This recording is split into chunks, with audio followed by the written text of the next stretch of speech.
బీరంగూడ గుట్ట శ్రీ బ్రహ్మరాంబ మల్లికార్జున స్వామి దేవాలయంలో ప్రారంభమైన మహాశివరాత్రి ఉత్సవాలు సంగారెడ్డి జిల్లా అమీన్పూర్ మున్సిపల్ పరిధిలోని బీరంగూడ గుట్టపై వెలిసిన 6వ శతాబ్దం నాటి ప్రసిద్ధ శివక్షేత్రాలలో ఒకటైన శ్రీ బ్రహ్మరాంబ మల్లికార్జున స్వామి దేవస్థానంలో మహాశివరాత్రిని పురస్కరించుకుని నేటి నుండి ఉత్సవాలు మొదలయ్యాయి. మహాశివరాత్రి ఉత్సవ కమిటీ చైర్మన్ సుధాకర్ యాదవ్ చేతుల మీదుగా పూజా కార్యక్రమాలు నిర్వహిస్తున్నారు. ఈ సందర్భంగా దేవాదాయ శాఖ కార్యనిర్వహణాధికారి శశిధర్ మాట్లాడుతూ గత సంవత్సరం కంటే ఈ సంవత్సరం ఆలయంలో ప్రత్యేక ఏర్పాట్లు చేశామని, భక్తులకు ఎలాంటి అసౌకర్యం కలగకుండా ప్రత్యేక క్యూ లైన్లు కూడా ఏర్పాటు చేశామని అన్నారు.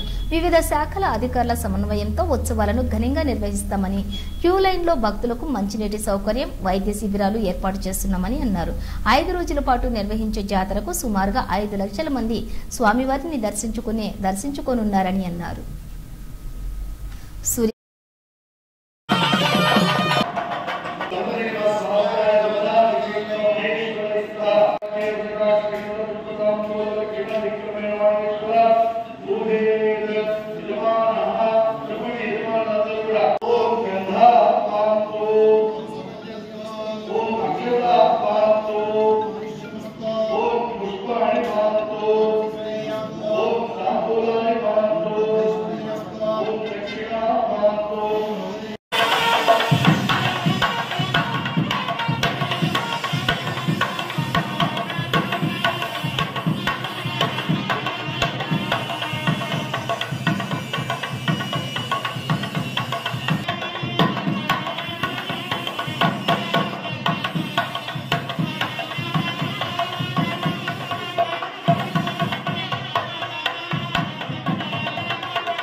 అతి పురాతనమైన దేవాలయం శ్రీ బ్రహ్మరాంబిక మల్లికార్జున స్వామి దేవస్థానం.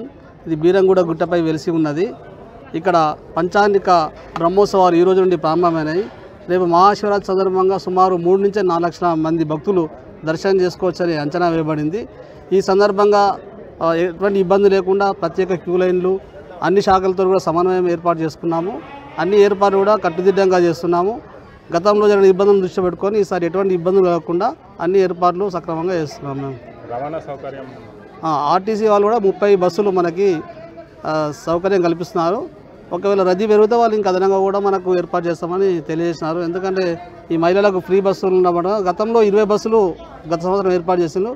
ఈసారి 10 అదనంగా పెంచారు ఆర్టీసీ. హెల్త్ క్యాంపులు గవర్నమెంట్ తరఫున ఒక హెల్త్ క్యాంపు, ప్రైవేటు ఇక్కడ ఉన్న లోకల్ హాస్పిటల్స్ 3 హెల్త్ క్యాంపులు ఏర్పాటు చేస్తున్నారు. భక్తులకు ఎటువంటి ఇబ్బంది 108 అంబులెన్స్, ప్రైవేట్ అంబులెన్స్ కూడా 3 ఏర్పాటు చేసినాము. 3 నుంచి 3.5 లక్షల మంది వరకు వస్తారని అంచనా వేస్తున్నాము.